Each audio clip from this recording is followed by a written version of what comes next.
और इस परिवार में किसी एक व्यक्ति की विशेष प्रशंसा नहीं, मैं तो समस्त यादव परिवार की प्रशंसा करता हूँ कि आप सभी लोगों ने एक मत होकर के भगवान की इस कथा को आगे बढ़ाने का कार्य किया है।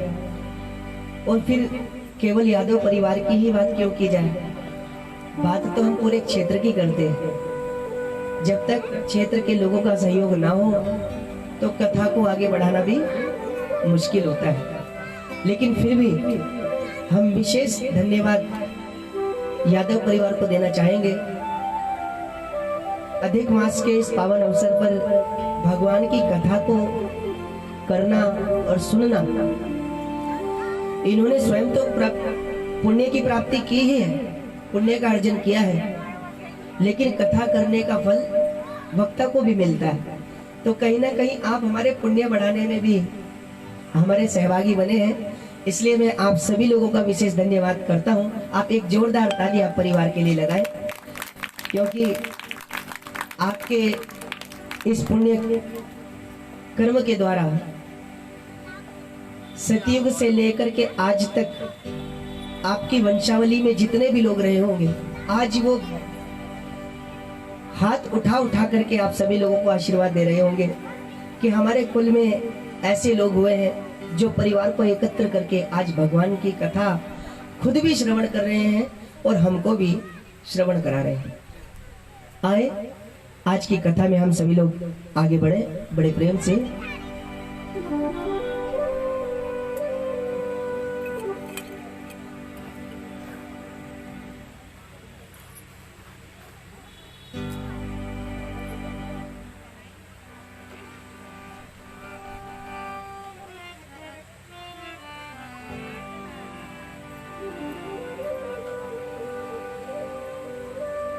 हम सभी लोग कल कथा में श्रवण कर रहे थे कि भगवान की कथा किस प्रकार नारद जी ने भी सुनी। चारों ऋषि कुमारों ने नारद जी को कथा सुनाई। सबसे बड़ी बात है कि कोई व्यक्ति जीवन भर पाप करे, पूरे जीवन, और उस व्यक्ति के पापों के कारण उसके जीवन का हरण हो जाए। आपने सुना होगा लोग अकाल मृत्यु मरते हैं, ये पाप के कारण ही होता है। व्यक्ति के पाप जब जरूरत से ज्यादा हो जाते हैं तो जो अवधि भगवान ने सुनिश्चित करके हम लोगों को भेजा है, उस अवधि से पहले भी हमको प्राणों का त्याग करना पड़ता है। अब आप कह सकते हो कि पंडित जी इसका मतलब किसी कारण से अगर किसी व्यक्ति को जल्दी ही मृत्यु की प्राप्ति हो जाए तो क्या वो पापी था? ऐसा नहीं है, ऐसा भी नहीं है। देखो, जो व्यक्ति पापी होता है समाज उसकी गवाही अपने आप दे देता है, लेकिन समय से ज्यादा ही जल्दी अगर किसी व्यक्ति को मृत्यु या अधोगति प्राप्त होती है तो आप ये समझना कि भगवान को भी अच्छे व्यक्ति की जरूरत है, और भगवान नहीं चाहते हैं कि किसी अच्छे व्यक्ति पर संसार की बुरी दृष्टि पड़े। अगर हमारे ही घर की कोई अच्छी चीज हो तो हम चाहेंगे कि वो किसी और के संरक्षण में जाए? नहीं चाहते। हम चाहेंगे कि हमारी अच्छी चीज कोई और ले जाए? चाहते हैं ऐसा? नहीं चाहेंगे। तो इसलिए भगवान भी नहीं चाहते कि जिसको मैंने अच्छा बनाकर भेजा है संसार की कुदृष्टि उसके ऊपर पड़े। ऐसा भी होता है। लेकिन धुंधकारी का चरित्र हमको ये समझाता है कि व्यक्ति अगर किसी कारण से पाप में लीन हो जाए, किसी की बात ना सुनता हो, किसी की बात ना मानता हो, और किसी कारण से उसको अधोगति प्राप्त हो, तो ये भागवत में ये क्षमता है, कथाओं में वो क्षमता है कि वो उसको प्रेत योनि से भी बाहर निकाल सकती है। और मैं आपको एक जीवंत उदाहरण सुनाता हूं, कभी आपको मौका लगेगा। मलुक पीठाधीश्वर श्री राजेंद्र दास जी का अपना अनुभव, विद्यार्थी जीवन का। बचपन में उनको कथाएं करने का बड़ा शौक था। अपने मुख से उन्होंने जो कही है। गुरुजी के साथ जाया करते थे। एक जगह कथा का आयोजन हुआ। किसी व्यक्ति ने अपने पितरों के निमित्त कथा रखवाई और पितृवास वहां पर रखा। ये उनका अपना अनुभव है जो मैंने उनके मुख से श्रवण किया। कथा का आयोजन हुआ और कथा में पितृवास रखा गया। रोज पितृवास की पूजा होती, पितरों का आह्वान होता और रोज की कथा होती। जब कथा विराम का दिवस आया तो जो बांस था ना वो स्वतः फट गया, वो भी तेज आवाज के साथ। पूज्य राजेंद्र दास जी कहते हैं कि हमने अपनी आंखों से प्रत्यक्ष देखा कि किस प्रकार से पितृ मुक्ति प्रेत योनि में गए हुए हमारे जो बड़े पहले के परिवार के जो परिवारजन हैं, वो लोग भी कथा के माध्यम से मुक्ति को पा सकते हैं। ये कोई साधारण कथा नहीं है, ये भगवान का स्वयं का उपदेश है। भगवतः प्रोक्तम यासः भागवतम। ये भागवत भगवान के अपने मुख की कही हुई वाणी है जो भगवान ने ब्रह्मा जी को उपदेश स्वरूप दी थी। और यही भागवत नारद जी ने जब महर्षि वेदव्यास जी को सुनाई तो वेदव्यास जी ने इस भागवत का विस्तार किया। जैसे ऋग्वेद का उन्होंने विस्तार किया और 4 भागों में विभाजित किया। तो आए हम बड़े प्रेम से इस कथा को आगे बढ़ाते हैं। देखिए भक्तों, ये भागवत कोई साधारण ग्रंथ नहीं है। इस भागवत के विषय में व्यास जी ने लिखा है कि ये भागवत है भाष्यते सर्ववेदेषु। जैसे कोई भारी किताब होती है ना, कठिन किताब, तो लोग उसका लिटरेचर करते हैं, उसकी और ज्यादा व्याख्या और ज्यादा व्याख्या और ज्यादा व्याख्या, ताकि वो आसान हो जाए।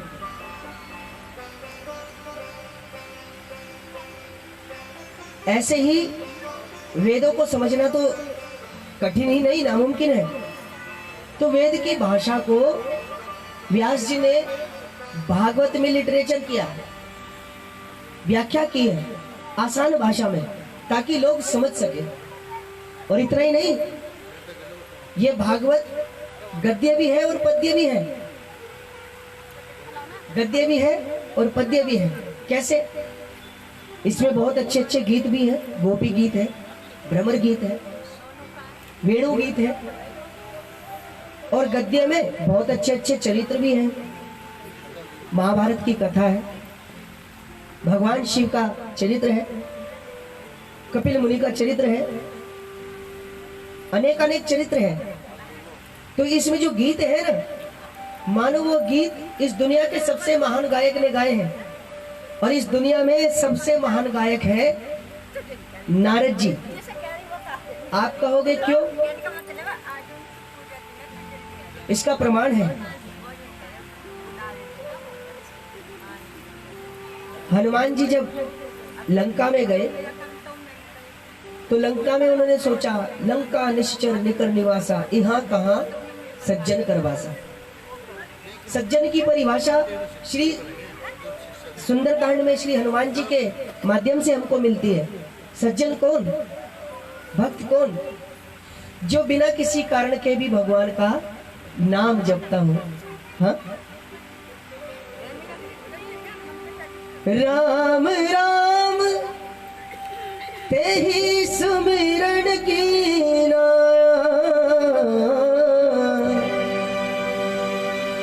हृदय हर्ष कपि सज्जन चिन्हा। राम राम ते सुमिरन कीना, राम राम ते सुमिरन कीना। हृदय हर्ष कपि सज्जन कीना, हृदय हर्ष कपि सज्जन कीना। मंगल मंगल भवन अमंगल हारी, मंगल भवनी मंगल हारी, मंगल भवन मंगल हारी, मंगल भवनी मंगल हारी, हरवो सुदशरथ अजर बिहारी,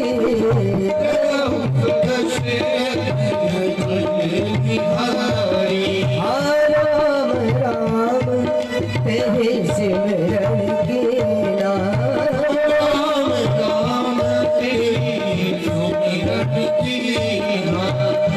हृदय हर्ष अपने सजन चिन्हा, सजन चिन्हा। तो जो बिना किसी कारण के भी भगवान का नाम जपता हो वो व्यक्ति सबसे ज्यादा सज्जन होता है। अभी जो समय चल रहा है इस समय में तो क्या होता है कि जब हम जो बहुत ज्यादा खुश होते हैं या बहुत ज्यादा कामयाब होते हैं और हमारे जीवन में बहुत ज्यादा तरक्की होती है तो उस समय हम सब कुछ भूल जाते हैं, विशेषकर भगवान का नाम तो भूल ही जाते हैं।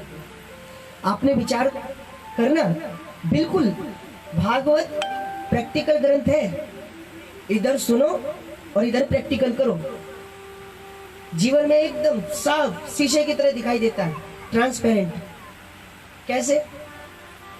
अब आप विचार करें, हम लोग जब अपना घर बनाते हैं तो हम जब किसी मेहमान को बुलाते हैं तो कैसे दिखाते हैं? देखो, आप मेरी किचन देखिए, इस किचन में मैंने 1.5 लाख रुपया लगा दिया, 2 लाख रुपया लगा दिया मैंने। आप देखिए देखिए मैंने कैसे अपनी किचन को मेंटेन किया। कहते हैं कि नहीं है? यही कहते हैं। आप मेरा घर देखिए, हाँ, आप मेरा बेडरूम देखिए, ये जो बेड मैंने लगाया है ये 1.5 लाख रुपए का बेड है। कहते हैं कि नहीं? 100 में से 1 चांस ऐसा होता होगा जब हम कहते होंगे कि ये आप ये घर देखिए, हमारा जो घर है ये भगवान की कृपा से बना है। कहते नहीं कहते, कोई चांस होता होगा कि हम कह देते हैं। तो जब हम समृद्ध होते हैं तब हम भूल जाते हैं कि हमें भगवान का धन्यवाद करना है। हाँ, यद्यपि भक्त कहते हैं भगवान की मजबूरी है कृपा करना, क्योंकि उनको आता ही यही काम है, वो कृपा करना ही जानते हैं, इसके अलावा और उनको आता ही नहीं है कुछ। तो भक्त कहते हैं उनके बारे में, गरीबों की दुनिया है आबाद तुमसे, गरीबों से है बादशाह तुम्हारी, कृपा की न होती जो आदत तुम्हारी, तो सुनी ही रहती अदालत तुम्हारी, सुनी ही रहती अदालत तुम्हारी, कृपा की न होती जो आदत तुम्हारी,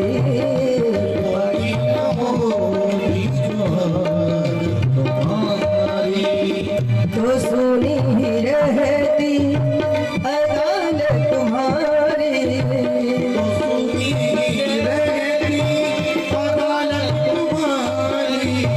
तो सुनी ही रहती अदालत तुम्हारी, तो सुनी रहती अदालत तुम्हारी, कृपा की न होती जो आदत तुम्हारी,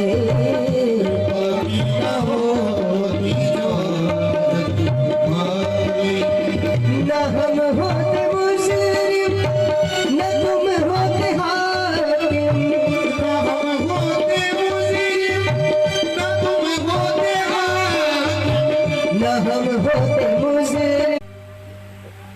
नारद जी हमेशा भगवान का धन्यवाद करते हैं। सुख मिलता है तो भी कहते हैं प्रभु को आपने बहुत अच्छा किया, मुझको दुख मिला और सुख मिलता है तो कहते हैं प्रभु आपका धन्यवाद, आपने मुझको सुख दिया। ये जीवन को सकारात्मक बनाने का सबसे अच्छा तरीका। अगर हम सुखी है तो भगवान की कृपा है, और दुखी है तो भी भगवान की कृपा है। जब सती जी ने अपने शरीर का दाह किया तो शंकर भगवान से किसी ने कहा कि प्रभु अब तो आप अकेले पड़ गए, आपकी अर्धांगिनी ने तो शरीर दाह कर लिया, और कुछ भी हो भगवान विष्णु ने अच्छा नहीं किया। अगर वो लीला ना रचते तो आपके मन में सती जी के प्रति बैर ना आता, और बैर ना आता तो आज सती जी को यहाँ पर शरीर त्यागना ना पड़ता। तो शंकर भगवान बोले नहीं, इसमें भगवान की कोई गलती नहीं है, भगवान का कोई अपराध नहीं है। अरे ये तो भगवान की कृपा है। क्यों? शंकर भगवान बोले कि जब तक हम वैवाहिक जीवन में थे तब तक बड़ी समस्याएं थी, ये करो वो करो, अर्धांगिनी के लिए ये लाना है, सामान लाना है, शाम के भोजन की तैयारी करनी है, ये करना है वो करना है, हमको भजन का तो समय ही नहीं मिलता था। शंकर भगवान बोले कि अच्छा हुआ सती जी ने स्वयं ही दाह कर लिया, अब कम से कम हम चैन से बैठकर भगवान का भजन तो कर पाएंगे। तो भगवान शंकर सदैव हर घटना को मानव दुनिया को संदेश देते हैं कि जीवन को अगर जीना हो तो हमें सकारात्मक दृष्टिकोण के साथ जीना चाहिए। और कुछ भी करो लेकिन नाम भूलो नहीं, भगवान का नाम कभी स्मरण से जाना नहीं चाहिए। बस आप कुछ भी करें लेकिन भगवान का नाम हमेशा चिंतन में रहना चाहिए। तो ये कार्य करते हैं नारद जी, इसलिए नारद जी के लिए कहा गया कि ये भागवत इसलिए भी महान ग्रंथ है। आप जानते हैं भगवान कितने करुणामय, कितने कृपामय हैं। भगवान अपनी नाम बढ़ाई कभी नहीं लेते, कभी भी। भागवत में पूर्णतः भगवान की ही कथा है, लेकिन भगवान ने व्यास जी को ऐसी प्रेरणा दी कि व्यास जी भगवान की कथा तो कह रहे हैं लेकिन प्रशंसा भगवान के भक्तों की कर रहे हैं। ये भगवान की विशेषता है, वो खुद कभी नाम बढ़ाई नहीं लेते। इसलिए भाष्यते सर्ववेदेषु गीयते नारदादिभिः, नारद जी का गाया हुआ गीत है। हमारे जितने भी पुराने लेजेंडरी लोग हुए हैं, जितने भी लेजेंड सिंगर हुए हैं, आज भी हम उनके गीत गाते हैं। हाँ? गाते कि नहीं? घुंघरू की तरह बजता ही। हाँ? लोग पुराने गानों को आज भी याद करते हैं। हमने कई युवाओं को भी सुना, नए गाने सुन तो लो लेकिन 2-4 गाने सुनने के बाद मन भर जाता है। पुराने गीतों का संगीत बड़ा अच्छा था, उनको सुन के बड़ा अच्छा लगता है। तो ये भी ऐसा गीत है जिसको जितनी बार सुनो उतनी बार अच्छा लगता है। और इतना नहीं, ये बड़ा पूजनीय ग्रंथ है। वदंती त्रिलोकेषु, तीनों लोक इसकी पूजा करते हैं, आकाश लोक में, पृथ्वी लोक में और नीचे मृत्यु लोक में भी, पाताल में भी इसकी पूजा। भागवत ग्रंथ की, जो भागवत भगवान का भक्त होता है उन लोगों की बड़ी पूछ होती है साहब। ये और पूछ का तो सारा खेल ही है। हाँ, अगर हमसे कोई किसी कार्य को करे और पूछे ना तो हमें बड़ा बुरा लग जाता है। लोग तो पूछ को भी अपनी मूछ से जोड़ते हैं, बुलवा के बिहारी लाल। अरे भैया, धर्म का काम है, किसी के बार बार मुख पे हाथ थोड़ी लगाया जाएगा कि आप धर्म के कार्य में सम्मिलित हो। ये तो मनसा वाचा कर्मणा होता है। अपने मन से अगर हमने कुछ किया तो ठीक है, उसका फल भी मिलता है, फलीभूत भी होता है। तो मैं आपसे निवेदन कर रहा था कि इस ग्रंथ की मान्यता तीनों लोकों में। इसके बाद तरंती भवसागरा, ये भागवत ऐसा ग्रंथ है कि ये व्यक्ति को भवसागर से मुक्त कर देता है। देखो, भवसागर से मुक्ति और जीवन के जंजाल में अंतर होता है। हमने कई बार ऐसा भी देखा है, लोग कहते हैं महाराज बस कथा कराने के तुरंत बाद हमारा काम चल जाना चाहिए। नहीं नहीं, ये कार्य अलग है और वो कार्य अलग है। उस कार्य में तो हमको ग्रह दशाएं देखनी पड़ती है। जिस ग्रह का प्रकोप आपके ऊपर होगा, अच्छा होगा तो आप अच्छा पाओगे और बुरा होगा तो बुरा पाएंगे। हाँ, ग्रह बाधा मिटाने में समर्थ है भगवान की कथा। तुलसीदास जी कहते हैं, जानकी नाथ सहाय करे तब कौन बिगाड़ करे नर तेरो, जानकी नाथ सहाय करे तब। तो मैं आपसे निवेदन कर रहा था कि भगवान की कथा व्यक्ति को भवसागर से मुक्त करने में भी समर्थ है। और रही बात, अगर कोई व्यक्ति धन की कामना लेके भी भागवत करे ना, धन की कामना हो, विषय की कामना हो, प्रेम की कामना हो या फिर विवाह की कामना हो, कुछ भी वो कामना पूर्ण करने में समर्थ है भागवत। अब आप कहोगे पंडित जी फिर कहना आसान होता है, तो हम आपको बता रहे ज्वलंत उदाहरण है। बरेली में शुगर मिल है, शुगर मिल का नाम तो हमें याद नहीं है, हम भी छोटे से थे तब गए थे। वो बरेली की शुगर मिल एक बार बहुत भयंकर घाटे में आ गई, भयंकर घाटे में। शुगर मिल के मालिक के बिकने तक के लाले पड़ गए। अभी जो 8 महीने का लॉकडाउन हुआ है, इसमें भी ये हुआ है, कई मालिक बिके और कई मालिक बन गए। तो वो शुगर मिल जब घाटे में आई, बरेली की घटना है जी, आप इसको पता भी कर सकते हैं। कभी आप बरेली की तरफ जाएं तो वो शुगर मिल में, मुझे उसका नाम याद नहीं है पर इंटरनेट पर सर्च करने से मिल सकती है। वो शुगर मिल के मालिक ने क्या किया, पहले मिल का मैनेजिंग डायरेक्टर वो खुद था, उसके बाद उसने मिल को भगवान श्री राम जी के सुपुर्द किया। ऑन पेपर सारे कागज, पूरी मिल भगवान के सुपुर्द हो गई। भगवान उस कंपनी के मैनेजिंग डायरेक्टर हुए।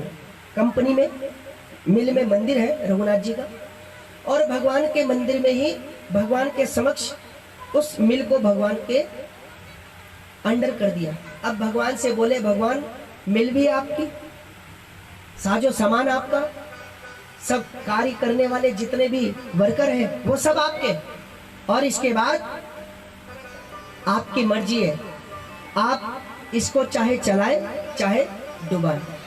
भगवान की ऐसी कृपा हुई, लोग आते हैं रोज और भगवान के सामने हाजिरी देते, आज भी ऐसा है, हाजिरी देते हैं और भगवान के सामने अपनी अटेंडेंस लगाकर शाम को जाते समय भी भगवान के सामने अपने जाने की अटेंडेंस लगाते हैं कि प्रभु हम आए थे, अब हम कंपनी से छुट्टी लेकर जा रहे हैं। उसके बाद वो कंपनी कभी घाटे में नहीं, आज तक भी वो कंपनी दिन दुगनी रात चौगुनी तरक्की करती रही। तो भगवान के समक्ष अगर कोई धन की कामना लेकर भी कथा सुने तो उसको धन भी मिलता है, लेकिन बशर्ते वो बिल्कुल नियम और शर्त के अनुसार करे। ऐसा नहीं बोलवा के बिहारी लाल की जय। तो मैं आपसे निवेदन कर रहा था, ये कथा हमें तीनों लोकों में उद्धार करने की क्षमता रखती है। आए उस कथा का हम बड़े भाव से गायन कर रहे हैं, कथा का श्रवण कर रहे हैं। कल की कथा में हम सभी लोगों ने धुंधकारी के उद्धार की कथा सुनी है। आज कथा प्रारंभ होती है प्रथम स्कंद से, जिसमें सबसे पहले महर्षि व्यास जी ने भगवान का सुंदर सा मंगलाचरण किया है। तेजो वारि मृदाम यथा विनिमयो यत्र त्रिसर्गो मृषा धाम्ना स्वेन सदा निरस्तकुहकं सत्यं परं धीमहि। भगवान का सुंदर सा मंगलाचरण, मंगलाचरण में कहते हैं तेजो वारे मृदाम यथा विनिमयो। तेज बोलते हैं प्रकाश को, जो स्वयं के प्रकाश से प्रकाशित है। वो परमात्मा कैसे? वो महसूस तो होता है पर दिखता नहीं है। कैसे? जैसे गर्मी में हम सड़क पर जा रहे हो अपने वाहन से या पैदल भी, तो दूर सड़क पे हमको लगता है कि बहुत सारा पानी पड़ा हुआ है। जब भयंकर गर्मी पड़ रही होती है, शीशे में भी ऐसा लगता है जब गाड़ी से चल, हमें ऐसा लगता है कि सड़क पर बहुत सारा पानी है लेकिन पानी नहीं है।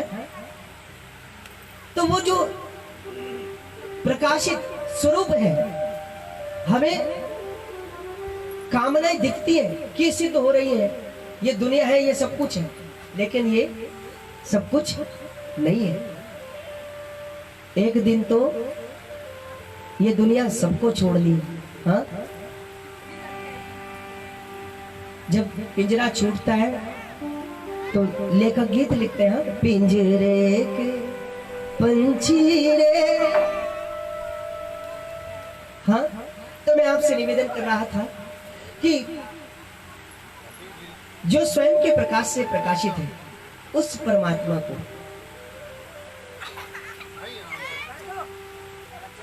हम लोग प्रणाम करते हैं। कौन से परमात्मा को? जो सत्य है, सचमुच सत्य स्वरूप है।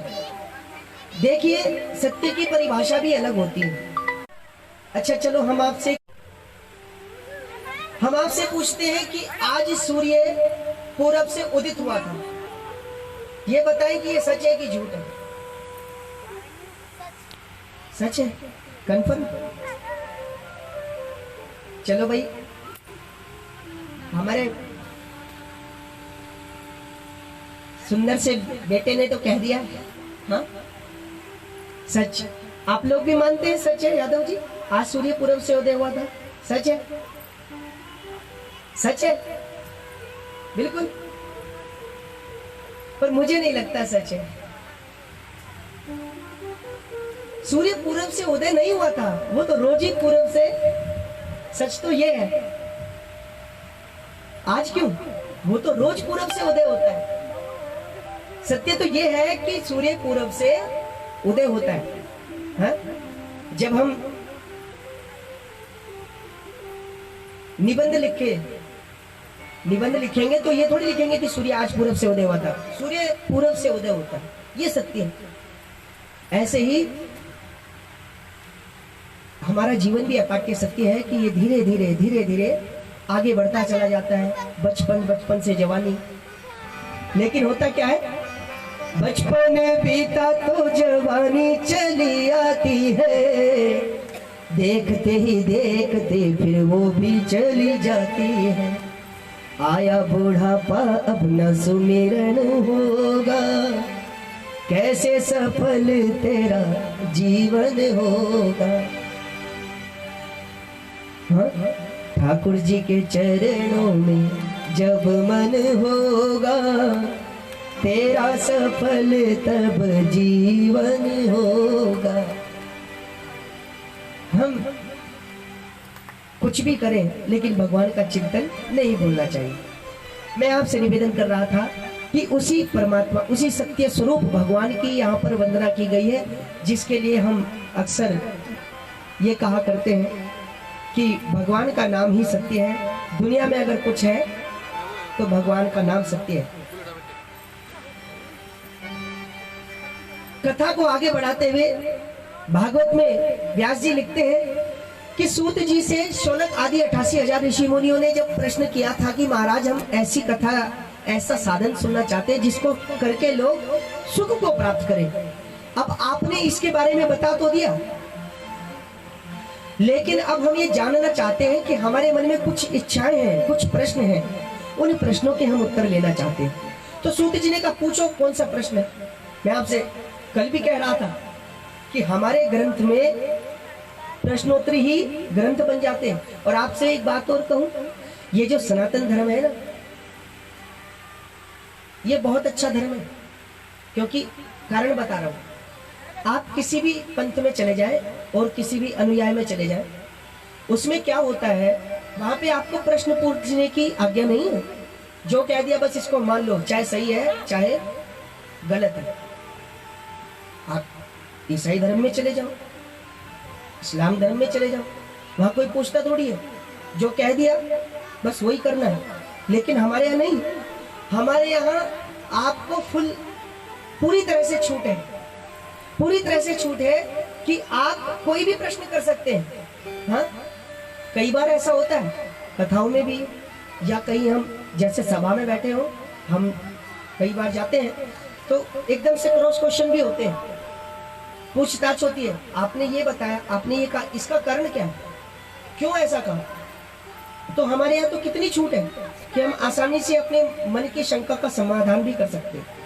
अब सूत जी से शौनक आदि ऋषि शंका का समाधान करवा रहे हैं। महाराज, हम पूछना चाहते हैं क्या कि मनुष्य का श्रेय साधन क्या है, उसे क्या करना चाहिए, उसको तो पता ही नहीं है, हमें पता ही नहीं है कि हमें क्या करना है। ये शौनक जी कह रहे हैं सूत जी से, हमें ये बताओ कि हमें करना क्या है, हम दुनिया में आए क्यों हैं। ये प्रश्न हमें जरूर अपने मन में रखना चाहिए। जब जब हम ये प्रश्न अपने मन में रखते हैं तब तब हम पाप करने से बच जाते हैं, तभी पाप करने की इच्छा खत्म हो जाती है। दूसरा प्रश्न कि हम जानना चाहते हैं कि शास्त्रों का सार है क्या। विष्णु पुराण पढ़ते हैं तो विष्णु जी की महिमा का मंडन है, शिव पुराण पढ़ते हैं तो शिव जी की महिमा का मंडन है। तो क्या हम शिव जी को मानना छोड़ दें, क्या हम दुर्गा मैया जी को मानना छोड़ दें, ऐसा तो नहीं कर सकते। तो हम जानना चाहते हैं कि शास्त्र हमें आज्ञा क्या देते हैं। तीसरा प्रश्न हम जानना चाहते हैं कि भगवान के लिए अजन्मा शब्द का प्रयोग किया जाता है तो उसने जन्म क्यों लिया, क्या आवश्यकता थी। भैया शंकराचार्य जी कहते हैं गर्भवासे समादुखम ना भूतो ना भविष्यति, गर्भ में जितना दुख होता है ना वो कभी हुआ है ना कभी होगा। नरक में भी वो दुख नहीं मिलता जो 9 महीने के गर्भ में दुख मिलता है। तो जब गर्भ में इतना दुख भरा पड़ा है, इतना बुराई भरी पड़ी है, तो इस गर्भ में भगवान को आने की आवश्यकता क्या थी, क्यों गए भगवान, क्यों प्रकट हुए, क्यों जन्म लिया। हम ये जानना चाहते हैं। जिसकी इतनी बुराई की गई है, ऐसा होता है ना कि भाई जिस व्यक्ति की पूरा समाज बुराई कर रहा है तुम उससे मिल क्यों रहे हो, ऐसा नहीं है। किसी में 1000 बुराई है तो एक अच्छाई जरूर होती है, और वो अच्छाई हमारे काम की हो सकती है। इसलिए हमें क्या करना चाहिए, किसी की बुराई हो तो उसका चिंतन नहीं करना चाहिए। चिंतन करना क्या होता है, जब हम उस बुराई के बारे में ज्यादा बार बार बात कर रहे होते हैं तो उसको खत्म करो ना। हमें सिर्फ उसकी अच्छाई से मतलब है। क्या होता है, कई बार हम बुराई करने की वजह से, बुराई करने के चक्कर में उस व्यक्ति के किए हुए अच्छे काम को भी भूल जाते हैं। हमें यह भी नहीं भूलना चाहिए कि उस व्यक्ति ने हमारे लिए अच्छा भी किया, तो हमें अच्छा ही याद रखनी चाहिए। तो हम जानना चाहते हैं कि भगवान ने गर्भ में प्रवेश क्यों किया। और सूत जी ने कहा अच्छा और कुछ जानना चाहते हैं, तो शौनक जी ने कहा अभी हमारे मन की जिज्ञासा खत्म नहीं हुई, हम जानना चाहते हैं कि भगवान को लीलाएं करने की आवश्यकता क्या थी। भगवान माखन चोरी कर रहे हैं, बताओ, पूरे तीनों लोगों का मालिक लोगों के घर में माखन चोरी कर रहा है। जिसके सामने वस्त्र पहनते हुए भी हम आर पार दिखाई देते हैं, उस परमात्मा को गोपियों के वस्त्र चुराने की क्या आवश्यकता थी। क्यों उन्होंने ऐसी लीला की कि लोग उनके ऊपर उंगली उठाए, क्यों किया ऐसा, हम ये जानना चाहते हैं। लोग हमसे प्रश्न करते हैं कि आपके भगवान तो ऐसे, बताओ आपके भगवान ने माखन चोरी की, ऐसे भगवान की पूजा करते हो। हम जानना चाहते हैं ये भगवान ऐसा करते क्यों है, इसका कारण क्या है, लॉजिक क्या है। सूत जी ने कहा और कुछ पूछना चाहते हो। हाँ बोले अभी हमारे प्रश्न खत्म नहीं हुए, अभी एक जिज्ञासा हो रही है। क्या कि हम जानना चाहते हैं यदि भगवान पृथ्वी पर अवतार लेकर भी आए हैं तो वो कितने अवतार हैं, कितने स्वरूप उन्होंने धारण किए, हमें पता तो चले।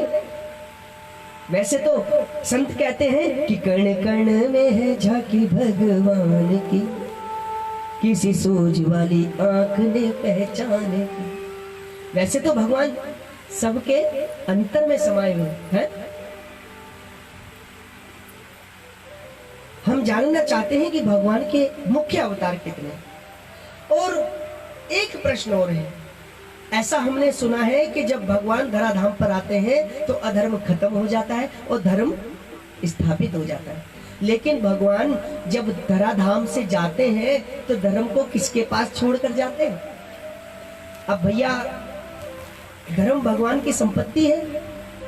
अगर मैं अपनी संपत्ति अपने पास रख रहा हूं और मुझे कहीं बाहर जाना पड़े तो मैं क्या करूंगा? संपत्ति को कहां कहां साथ लिए डोलूंगा? अपने घर को थोड़ी उठा के जा सकते हैं हम। तो क्या करेंगे? हम जा रहे हो तो हम क्या करेंगे? अपने घर में किसी बड़े को कह देंगे, है भैया आप जरा थोड़ा ध्यान रखना, मैं 2 दिन के लिए बाहर जा रहा हूँ, है। या माता जी को कह देंगे, माता जी आप थोड़ा ध्यान रखना, हम जरा 2-4 दिन के लिए बाहर जा रहे हैं, हाँ। या पड़ोसियों से कहेंगे, भैया हम ताला लगा के तो जा रहे हैं, फिर भी जब तक हम ना आए तो आप ध्यान रख लेना, कोई घर में घुस ना जाए इधर उधर से। करते कि नहीं, है ना? तो भगवान की संपत्ति है धर्म। अब सब जगह भगवान आए, भगवान ने स्थापना की, अब भगवान उसको साथ लेके वहां नहीं जाना चाहते, क्योंकि वो तो उसको, अब भैया हमारा मन है कि हम हैदराबाद में प्लॉट लेके मकान बनाए तो उसको रुड़की में थोड़ी बना सकते हैं, हरिद्वार में ही बनाना पड़ेगा। ऐसे ही भगवान ने धर्म रूपी संपत्ति हमारे पृथ्वी के लिए निहित की है। तो भगवान जब छोड़कर जाते हैं तो कहाँ जाते हैं? सूत जी ने कहा और कुछ पूछ रहे हैं? शौनक जी बोले नहीं महाराज, 6 प्रश्नों का उत्तर दे दो बस, हम संतुष्ट हो जाएंगे। तो सूत जी ने कहा ठीक है, अब मैं आप लोगों को कथा श्रवण कराऊं, उससे पहले श्री सुखदेव जी का ध्यान कर लेता हूँ। सूत जी से शौनक जी ने पूछा, सुखदेव जी का ध्यान क्यों? आपके गुरु जी तो महर्षि वेदव्यास जी है। वो बोले नहीं, जितने भी ग्रंथों का मैंने ज्ञान प्राप्त किया वो वेदव्यास जी से किया, लेकिन सच बताऊं तो जो ग्रंथ मैं तुम्हें सुनाने वाला हूँ इसका सही अर्थ तो मुझे सुखदेव जी से प्राप्त हुआ है, इसलिए मैं सुखदेव जी को भी अपने गुरु रूप में स्वीकार करता हूँ। यं प्रवजन्त मनुपेत मपेत कृत्यं द्वैपायनो विरह कातर आजुहावा पुत्रेति तन्मयतया तर्वोऽभिनेदु तं सर्वभूत हृदयं मुनिमानतोऽस्मि। श्री सुखदेव जी ने जब धराधाम पर अवतार धारण किया तो अवतार धारण करते ही सीधे 12 वर्ष के जन्म लिया उन्होंने, और जन्म लेकर सीधे चलने लगे जंगल की ओर। और व्यास जी उनके पीछे पीछे जा रहे, हे पुत्र, अरे बात तो सुनो, पुत्र सुनो तो, अरे मैं तुम्हारा पिता हूँ, मैं तुम्हारा पिता हूँ। ये बात को सुनकर भी अनसुना करके आगे बढ़ते गए। फिर वृक्षों ने कहा, वृक्षों ने समझाया, महाराज वेदव्यास जी आप जिनके पीछे पीछे भाग रहे हैं वो आपकी बातों में आने वाले नहीं है, वो तो महान योगी है, और जिसको तुम आज पुत्र कह रहे हो कल तुम किसी जन्म में तुम भी उसके पुत्र बने हो। वो किसी जन्म में तुम्हारा पिता रहा है, आज वो तुम्हारा पुत्र है। तो ये पुत्र पिता का संबंध तो चलता आ रहा है, आप छोड़ो ना, उसको भजन करने दो, आप अपना भजन करो, उसको अपना भजन करने दो। ये बात सुनकर व्यास जी वापस लौट पड़े। तो ऐसे संत श्री सुखदेव जी जिनको हम प्रणाम करते हैं, दुनिया में अगर कोई व्यक्ति समाधि धारण करना चाहे, योग धारण करना चाहे, योग मुद्रा में जाना चाहे, या भगवान के निराकार स्वरूप का चिंतन करना चाहे तो उसको सुखदेव जी से दीक्षा ले लेनी चाहिए, यानी सुखदेव जी का ही चिंतन करना चाहिए। ऐसा बड़े बड़े योगी बड़े बड़े संत कहते हैं। संतों में सर्वश्रेष्ठ निराकार उपासक श्री सुखदेव जी, उनको प्रणाम किया। अब सूत जी उत्तर दे रहे हैं, देखिए मनुष्य का सर्व श्रेय साधन है कि वो भगवान की भक्ति करे।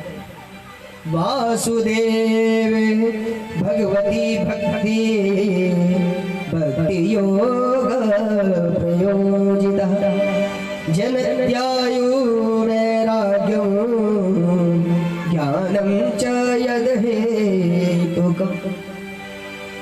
देखिए वासुदेव केवल भगवान नारायण का ही नाम नहीं है, भगवान कृष्ण का ही नाम नहीं है। वासुदेव भगवान के उस सत्य नाम का नाम है जिसको हम निराकार परमात्मा कहते हैं। वही परमात्मा श्री नारायण रूप में जन्मे हैं, श्री कृष्ण रूप में जन्मे हैं। नारायण से ऊपर भी एक शक्ति है, जिन्होंने भगवान को प्रकट किया। इसलिए सही बात तो यह है कि आप भगवान का चिंतन हमेशा अपने मन में रखें, हमेशा रखें। तो मैं आपको विश्वास दिलाता हूं कि जीवन में कभी भी हमें हार का और परेशानी का सामना नहीं करना पड़ेगा, है?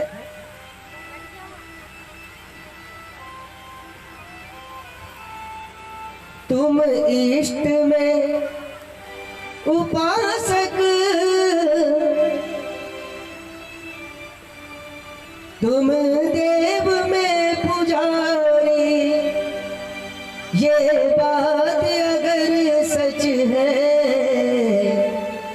सच करके दिखा देना। तो मैं आपसे निवेदन कर रहा था कि भगवान का चिंतन हमेशा अपने मन में रखना चाहिए। यही मनुष्य का सर्वश्रेष्ठ साधन है। काम कुछ भी करो, नाम भूलो नहीं, भगवान का नाम कभी भूलना नहीं। बस आप कुछ भी काम करते रहे, मन से भगवान का चिंतन करते रहे। और आपको एक बात कहूं, आप भगवान से संबंध बना लो। भगवान को तो कोई दुश्मन मान के भी बजे तो भी भगवान उद्धार कर देते हैं। अनेकों प्रमाण हमारे सामने, हिरण्यकश्यपु, रावण, कंस, शिशुपाल, दंतवक्र, और कोई भगवान को अपना भाई बना ले तो भी भगवान उसका उद्धार कर देते हैं। कोई भगवान को पुत्र बना ले, भतीजा बना ले तो भी भगवान उद्धार कर देते हैं। वो शिशुपाल से मुझे याद आया कि देखिए, भगवान संबंध निभाना भी बहुत अच्छे से जानते हैं। भगवान शत्रु के साथ शत्रुता के तरीके से उसके ऊपर कृपा करते हैं, और मित्र के ऊपर मित्रता के तरीके से। पुत्र बन जाते हैं तो पुत्र बनकर कृपा करते हैं, और भाई बन जाते हैं तो भाई बनकर। मुझे बहुत सुंदर प्रसंग याद आता है। शिशुपाल का जब भगवान ने वध किया तो भगवान ने अपने चक्र से उसका उद्धार किया। उद्धार हुआ तो भगवान के चक्र की जो नेमी थी ना, क्रोध के कारण भगवान ने क्रोध में सुदर्शन चक्र से कहा, सुदर्शन चक्र को आज्ञा दी, तो सुदर्शन चक्र भी बड़ी गति से निकला। जब निकला तो भगवान की उंगली पर नेमी के कारण थोड़ा कट लग गया, खून निकलने लगा। और भगवान की उंगली से जब खून बहने लगा ना, तो सारी रानियों ने रोना शुरू किया। अरे हमारे प्रभु को चोट लग गई है, हमारे भगवान की उंगली से रक्त बह रहा है, खून बह रहा है, कोई वैद्य को बुलाओ, कोई वैद्य को बुलाओ। लेकिन किसी ने भी भगवान को पट्टी बांधने का यत्न नहीं किया। शोक सत्य भामा कियो और रुक्मणी रोए धाय, और बांधन को पट खोज दी, पट रानी अकुलाए। लेकिन किसी ने पट्टी बांधी नहीं। कपड़ा ढूंढ रही, कोई कपड़ा लाओ, वो दासियों का इंतजार कर रही है, दासी लाएंगी कपड़ा, हम बांधेंगे। इतने में हुआ क्या, द्रौपदी बाहर से आई, उसने सुना कृष्ण को चोट लगी है, वो भागी भागी आई और उसने देखा कि श्री कृष्ण की उंगली में चोट लगी है। एक महारानी की साड़ी बहुत कीमती होती है साहब। आज जब प्रदर्शन लगते हैं तो लाखों करोड़ों में बिकती है रानी की साड़ी। इतने में द्रौपदी ने देखे श्री यदुवीर, वो बांधन को पट तुरंत फाड़ियो अपनो चीर। द्रौपदी ने अपनी कीमती साड़ी फाड़ी और भगवान की उंगली पे, अरे कन्हैया लाओ लाओ, मैं तुम्हारी उंगली पर पट्टी बांधती। अब भगवान की उंगली पर द्रौपदी पट्टी बांध रही है और भगवान की आंखों से अश्रु बह रहे। भगवान कह रहे, द्रौपदी मेरी छोटी सी चोट के लिए तुमने अपने सम्मान की चिंता नहीं की। राज दरबार में बड़े बुजुर्ग बैठे हैं, उनके सामने तुमने अपनी जो सर का सम्मान है उसकी चिंता नहीं की, और तुमने मेरे प्रेम की खातिर अपने सम्मान को ताक पर रखकर ये तुमने साड़ी का चीर फाड़ दिया। एक बहू की साड़ी अगर उसके बड़े रिश्तेदारों के बीच में फट जाए तो पूरे खानदान का सम्मान दांव पे लग जाता है, और तुमने वो कर दिया। किसके लिए? सिर्फ मेरे लिए। मैं तुम्हारा एहसान नहीं चुका सकता द्रौपदी। भगवान ने जब ये कहा तो द्रौपदी ने रोते हुए भगवान के चरणों में बैठ गई। बोले, प्रभु मैंने तो ऐसा कुछ किया ही नहीं। ये साड़ी का चीर, ये साड़ी का पल्ला मैंने फाड़ा नहीं, फट गया, इससे रहा नहीं गया। आपकी उंगली पर जो खून बह रहा था इस पटके से रहा नहीं गया, ये फट गया अपने आप। हे श्याम सुंदर,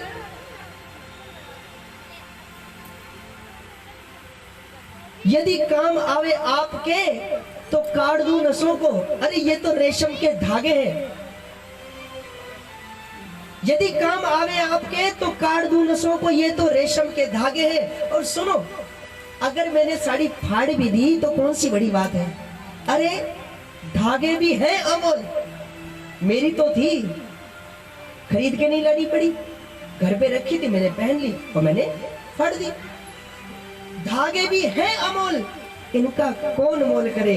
अरे ना दुल्हन का जोड़ा है ना दुल्हा के बागे हैं। लेकिन सच कहूं का नहीं है, ये साड़ी मैंने फाड़ी नहीं। हे श्याम सुंदर, मैंने नहीं फाड़ी वो चीर। अरे पीर देख हो अधीर, साड़ी के धागे ही चीर छोड़ भागे हैं। मुझको तो रोना इस बात का आता है कि ये साड़ी मेरे तन पे है क्यों। ये पूरी साड़ी भी अगर मैं तुम्हारी उंगली पर लपेट देती तो भी मुझे लगता है कि मैं तुम्हारे लिए कुछ ना कर पाती।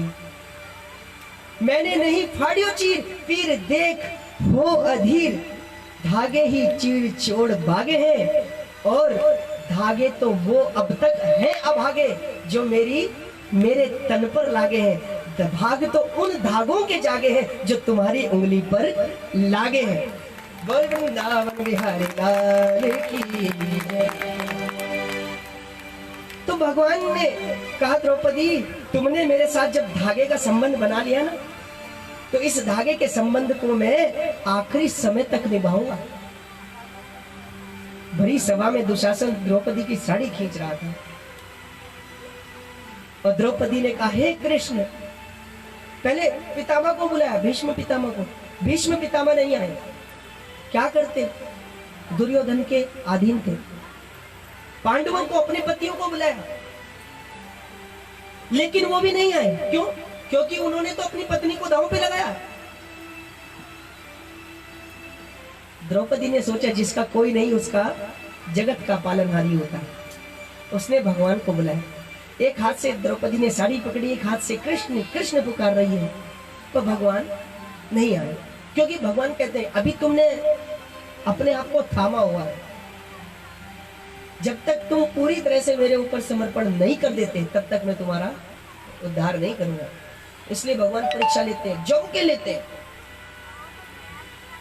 भगवान कहते हैं कि जिसको मैं अपना बनाना चाहता हूं उसका धन, पति, पत्नी, परिवार सब छीन लेता हूं, उसके बाद उसे अपना बनाता हूं।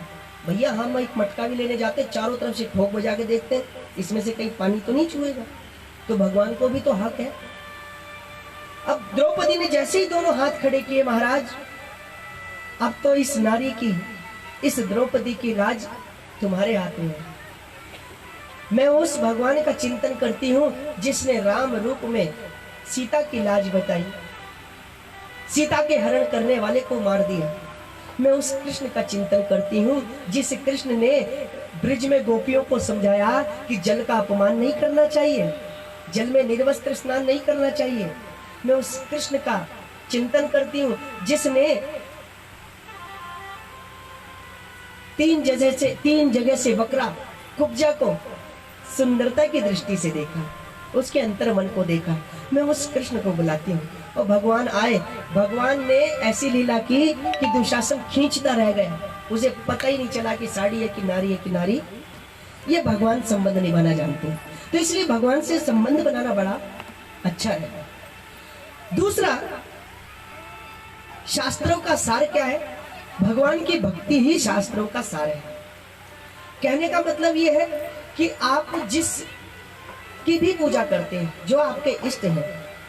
भागवत में सुखदेव जी तो भगवान श्री कृष्ण के उपासक हैं, इसलिए उन्होंने श्री कृष्ण को ही वासुदेव परा वेदा, वासुदेव परा मखा, वासुदेव परा योगा, वासुदेव परा क्रिया। वो कहते हैं कि भगवान की भक्ति ही हर क्रिया से, हर कर्म से, हर योग से पर है। अब भगवान ने जन्म क्यों लिया? तो देखिए, भगवान जन्म लेते हैं किसके लिए? पापियों के लिए नहीं लेते, वो अपने भक्तों के लिए लेते हैं, उनको अच्छा लगता है उनके बीच में आना। जैसे एक पिता जब बड़ा हो जाता है ना, कहने का मतलब पिताजी की आयु 30 वर्ष, 35 वर्ष, 40 वर्ष, और बच्चा अभी 1 साल का, 1.5 साल का, 2 साल का, 3 साल का, 5 साल का, तो पिता को कैसा लगता है? पिता सोचता है कि भैया मैं कुछ भी करूं पर शाम को जाके अपने बच्चों के पास बैठ जाऊं। और जब पिता सुबह दिन भर मेहनत करके शाम को अपने बच्चों का खुशनुमा चेहरा देखता है ना, तो पिता की दिन भर की टेंशन खत्म हो जाती है। ये अनुभव तो मैं आप लोगों से भी पूछना चाहूंगा, क्यों यादव जी ऐसा होता है? जब आप आते होंगे और घर में जब गुड़िया हाँ कहती होगी पापा पानी लेंगे आप, कितनी खुशी मिलती होगी आपको। यादव जी जब आप आते होंगे और ये वैभव राघव जब आके प्रेम से आपसे पापा ये करना है, पापा वो कितना अच्छा लगता होगा। एक पिता बड़ा खुश होता है जब उसका बच्चा वो घर में आए और उसके चेहरे पर कोई टेंशन ना हो, उसका बच्चा हंस रहा हो, खेल रहा हो, बोल रहा हो, तो पिता के दिल को सुकून मिल जाता है कि मेरी मेहनत सफल हो गई, मेरा बच्चा खुश है। ऐसे ही भगवान की हम संतान हैं। हाँ, ईश्वर अंश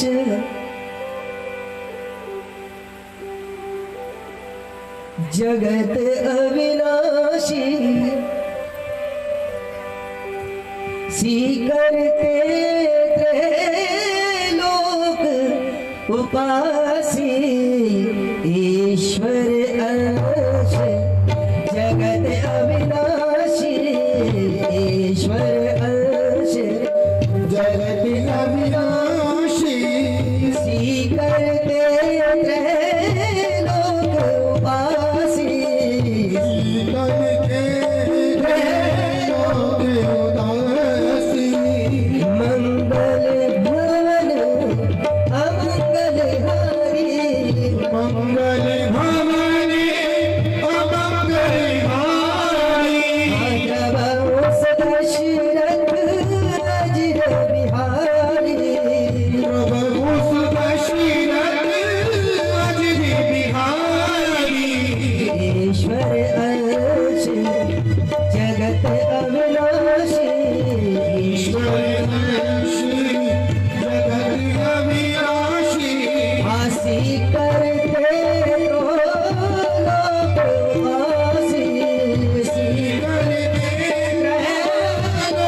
लोक आसी,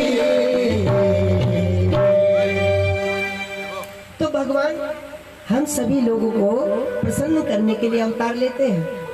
और सच बात तो यह है कि जब कोई अच्छा व्यक्ति परेशान होता है तो भगवान उस अच्छे व्यक्ति के दुख को दूर करने के लिए जन्म लेते हैं, प्रकट होते हैं, अवतार लेते हैं। कैसे? गीता में भगवान ने कहा है, अर्जुन से कहते हैं, अर्जुन यदा यदा हि धर्मस्य ग्लानिर्भवति भारत, अभ्युत्थानमधर्मस्य तदात्मानं सृजाम्यहम्, परित्राणाय साधूनां विनाशाय च दुष्कृतां, धर्म संस्थापनार्थाय संभवामि युगे युगे। जब जब होई धर्म की हानि, जब जब होई धर्म की हानि, बाढ़हि असुर अधर्म अभिमानी, बाढ़हि असुर अधम अभिमानी, तब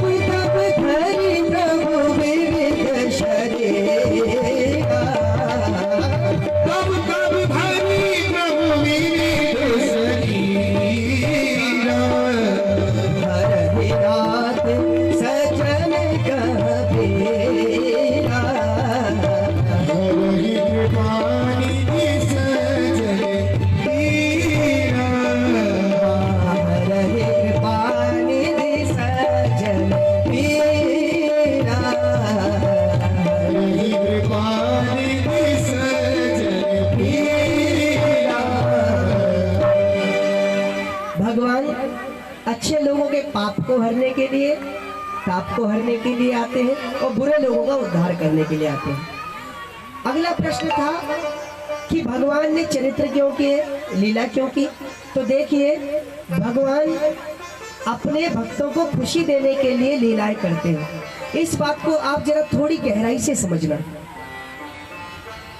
क्योंकि कई बार हम होते हैं कि भगवान के चरित्र में कमी निकालने लगते हैं। कमी निकालने वाले निकालते भी हैं, लेकिन अगर आपको किसी लीला में कोई चाल उल्टी दिखाई देने लगे ना, तो आप उसको गलत ना समझें। ये भी संसार के लिए सीख है। महापुरुष जो भी करते हैं, भगवान जो भी करते हैं, वो दुनिया को सीख देने के लिए करते हैं। अब आप कहेंगे ऐसा कैसे? चलो मैं आपको एक उदाहरण बताता हूँ। जब बच्चा छोटा होता है ना, छोटा, तो बच्चे को माँ चलना सिखाती है। सिखाती है, सिखाती है बच्चे को माँ चलना, है ना। कई बार पापा भी ये काम कर लेते हैं बच्चों को सिखाने के लिए। पिताजी भी सिखाते हैं चलना। कई बार दोनों प्रेम में आ जाते हैं, चलो भाई आज मैं चलना सिखाता हूँ। अच्छा, हम आपसे पूछते हैं कि जब आपका बच्चा चलना सीख रहा हो तो आप क्या करते हैं? हाँ, छोटा सा बच्चा जब खड़ा होना सीख जाता है तो क्या होता है? वो एकदम से दौड़ के अपनी माँ को पकड़ लेना चाहता है। करता है कि नहीं? है? तो अब हम आपसे पूछते हैं, जिस समय बच्चा खड़ा होना सीखता है अपने पैरों पर, उसी समय हम चाहते हैं कि हमारा बच्चा अभी चलना भी सीख जाए। हाँ, तब क्या होता है कि बच्चे को चलना सिखाने के लिए माता जी उसको प्यार से बुलाती है। हाँ, मेरा बच्चा, मेरा बेटा, आजा, आ अपनी माँ के पास आजा, आजा। और जब वो ऐसे हिल डुल कर दौड़ना शुरू करता है तो माँ 2 कदम पीछे हो जाती है, फिर वो दौड़ के आता, माँ 2 कदम पीछे। ऐसा होता है कि नहीं होता है? पक्का अनुभव है आपका ना? ऐसे ही सिखाया होगा बच्चों को चलना। हाँ, अब हम आपसे पूछते हैं, ये जो माँ 2 कदम पीछे हट रही है, क्या इस माँ को चलना नहीं आता? जो चाल चली जाती है वो तो सीधी चली जाती है, मुख की तरफ चली जाती है, और आप पीठ की तरफ चल रहे हैं। क्यों? क्या हम ये बात घोषित कर दें कि आपको चलना नहीं आता है? नहीं ना। आपका बच्चा सीधा चलना सीख जाए इसलिए आप उल्टे चल रहे हैं, है ना। आपका बच्चा सीधा चलना सीखे इसलिए आप उल्टा चल रहे हैं। अरे हम भी तो आपसे यही कहते हैं कि दुनिया के लोग सीधी चाल चल सके, इसलिए भगवान उल्टा चलने की लीला कर रहे हैं। बोले वृंदावन बिहारी लाल की। हम अधिकारी नहीं है भगवान के चरित्र में दाग निकालने के। साहब, जिस चरित्र में हम दाग निकाल रहे हैं उसी चरित्र ने गोवर्धन पर्वत उठाया था। जिस चरित्र में हम दाग लगा रहे हैं उस चरित्र ने ही कंस जैसे राक्षस को मारा था। इतना आसान काम नहीं है किसी के ऊपर उंगली उठाना। उंगली उठाने से पहले हमें उसके गुणों के बारे में सोचना पड़ेगा। तो मैं आपसे निवेदन कर रहा था कि अपने भक्तों को प्रसन्न करने के लिए, उनको खुशी देने के लिए आज हम किस चीज का गायन करते हैं? भगवान की लीला का तो गायन कर रहे हैं। हाँ, अगर ना वो लीला करते ना हम गायन करते, तो लीला की इसलिए भगवान का नाम भी ले रहे। हाँ, ना होते ना लीला करते तो आज हम कथा किसकी करते हैं? अरे भैया, मनुष्य की तो व्यथा होती है और भगवान की कथा होती है, और जहां पर होती है भगवान की कथा तो मिट जाती है सारी व्यथा। हाँ, तो भगवान अपने भक्त को प्रसन्न करने के लिए, उसको खुशी देने के लिए भगवान चरित्र करते हैं, लीला करते हैं। अगला प्रश्न था कि भगवान के मुख्यतः कितने अवतार हैं? तो भगवान के भागवत में जो वर्णित है वो 24 अवतारों का वर्णन है, जिसमें नरसिंह अवतार है, भगवान का मत्स्य अवतार है, वाराह अवतार है, भगवान कृष्ण अवतार में आए हैं, श्री रामा अवतार में आए हैं, श्री बलराम जी भी भगवान का अंशावतार माना जाता है, परशुराम जी भगवान का आवेश अवतार माना जाता है। ऐसे ही भगवान हंस बने, हंसावतार भी लिया, भगवान ने हयग्रीव का अवतार लिया, भगवान कछुआ बने, भगवान ने हर उस स्वरूप में अवतार लिया है जिससे लोगों को सीख मिले। ऐसे भगवान बने। तो मैं आपसे निवेदन कर रहा था कि भगवान के 24 अवतार हैं, जिसमें से 23 अवतार तो हो चुके हैं, और भागवत में भविष्य काल का वर्णन करते हुए भागवत में लिखा है कि 24वां अवतार कल्कि अवतार है, जो मुरादाबाद के पास संभल ग्राम है, वहां पर विष्णु यश नामक एक ब्राह्मण परिवार में भगवान जन्म लेंगे और भगवान उस समय लोगों का उद्धार करेंगे। भगवान की जो सवारी होगी वो नीले घोड़े वाली होगी। देखने में भगवान बिल्कुल बागड़ वाले बाबा जी की तरह लगेंगे, खाटू श्याम जी के जैसे लगेंगे। इसलिए आज हम खाटू श्याम जी का भी इतना चिंतन करते हैं और बागड़ वाले बाबा जी की भी इतनी मान्यता करते हैं। बनवा के बिहारी लाल की। मैं आपसे निवेदन कर रहा था कि धर्म किसकी शरण में जाता है, तो भगवान के भक्ति का गीत गाते हुए सूत जी कहते हैं कि धर्म की स्थापना जब भगवान करते हैं तो धर्म, जब भगवान धराधाम से जाते हैं तो धर्म भागवत में निहित हो जाता है, कथा में निहित हो जाता है, सत्कर्म में निहित हो जाता है, पूजा पाठ में निहित हो जाता है, कर्म कांड में निहित हो जाता है। जब जब हम अच्छे काम करते हैं तो वहां पर धर्म की स्थापना होती है। सही बात तो यह है कि आज के युग में ये धार्मिक सम्मेलन ही है जो बच्चों में संस्कार का बीज बो सकते हैं। क्षमा करना, मैं क्षमा प्रार्थी हूँ, पर मैं आजकल की शिक्षा पद्धति के तो बिल्कुल खिलाफ हूँ।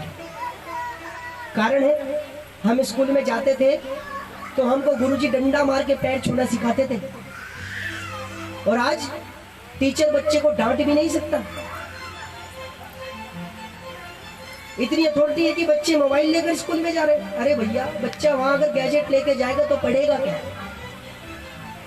हाँ, फिर हमारे यहाँ तीनों टाइम जब कक्षा में गुरुजी आते थे तो वो हमें पुराने चरित्र सुनाया करते थे, संस्कार की बात सुनाया करते थे। आजकल तो केवल प्रोफेशनली शिक्षा, बस पैसा कमाने की मशीन बच्चे बनते हैं, बच्चों को संस्कार दिया ही नहीं जाता। मेरे परिचित एक वकील है हरिद्वार में, गायत्री कुंज के पास रहते हैं, हरिपुर एक गांव है,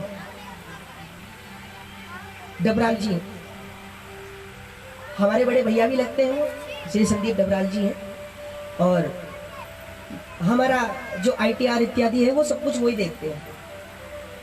तो एक दिन मैं उनसे चर्चा कर रहा था कि आपके तो भगवान की कृपा है आपके पास, तो आप चाहे तो अपने बच्चे को किसी भी बड़े स्कूल में पढ़ा सकते हैं, फिर आप गायत्री कुंज में क्यों पढ़ा रहे हैं? लोग आपको ये कह सकते हैं कि आप इतनी पुरानी सोच के हैं कि मतलब गायत्री कुंज में बच्चों को पढ़ा रहे हैं। यद्यपि गायत्री कुंज में हाईटेक शिक्षा दी जाती है, बच्चों को इंग्लिश मीडियम के माध्यम से सिखाया जाता है, लेकिन वहां पर संस्कार भी सिखाया जाता है। बच्चों को सिखाया जाता है बड़ों के पैर छूने होते हैं, बड़ों को नमस्ते करनी होती है।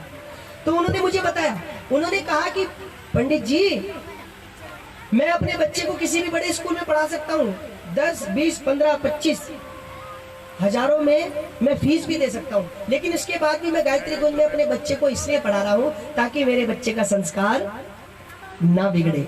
उसका व्यापार बिगड़ जाए तो मुझे कोई समस्या नहीं, लेकिन संस्कार नहीं बिगड़ना चाहिए।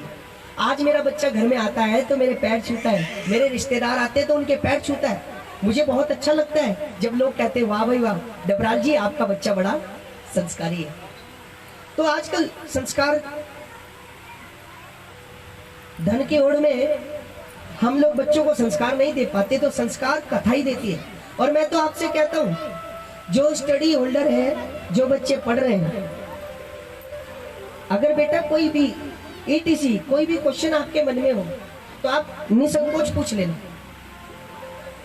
हमारे धर्म से रिलेटेड आपको कोई भी समस्या लगती है, आप कहते हो कि हम ने पढ़ाई में ये पढ़ रहे हैं और इंग्लिश मीडियम में ये पढ़ाया जाता है, तो संस्कृत में ये है तो ऐसा क्यों है, या हमारे संस्कार में ऐसा है तो क्यों है, तो आपको आपके प्रश्न का भी जवाब मिलेगा, ताकि आपको पता लगे कि आप कितनी महान संस्कृति से हैं। हम तो अक्सर ये बात हर कथा में कहते हैं, युवाओं के लिए विशेष खुला निमंत्रण होता है। आपके मन में कोई भी जिज्ञासा हो, आप निसंकोच पूछो, आपकी जिज्ञासा का समाधान होगा भगवान की कृपा से। बोल वहां के बिहारी लाल की। भगवान ने चाहा तो चाह लिया, भगवान ने तो कृपा कर दी है। बोलिए सियावर रामचंद्र भगवान की। आए आगे की कथा में हम सभी लोग प्रवेश करते हैं। धर्म भगवान की चरणों में शरण लेता है। अब भगवान को प्राप्त करने के लिए सबसे अच्छा तरीका क्या है? तो कुछ नहीं, राम ही केवल प्रेम प्यारा।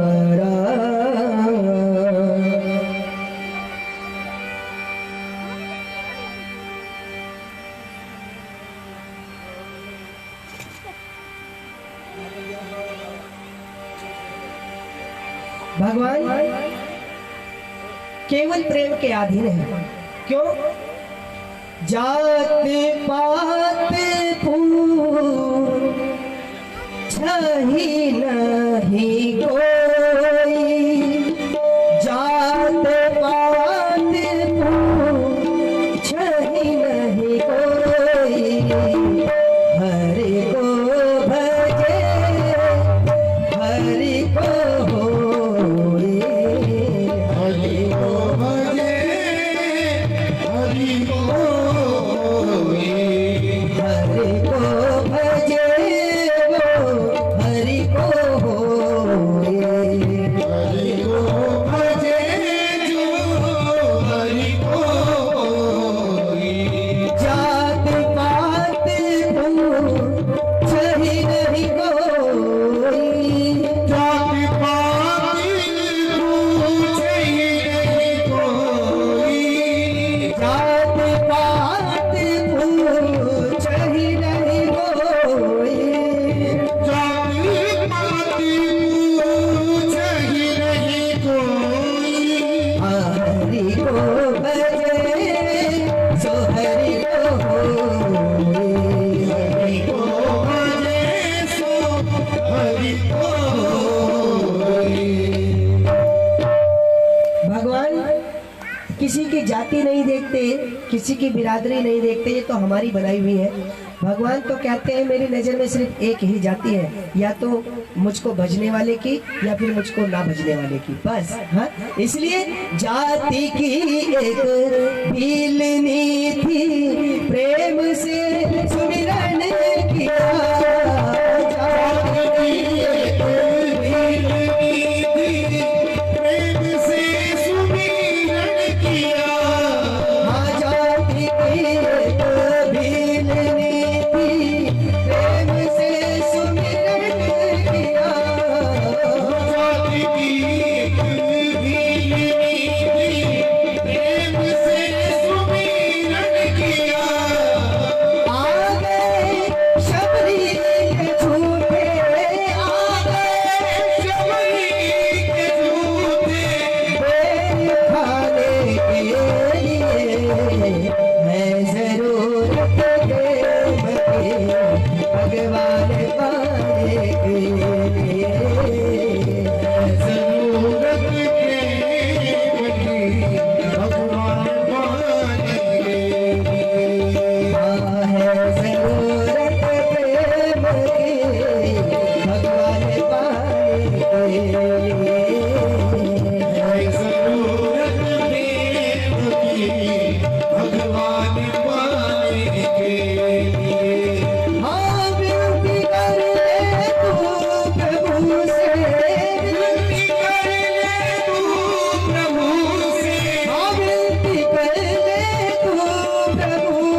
ऐसी बात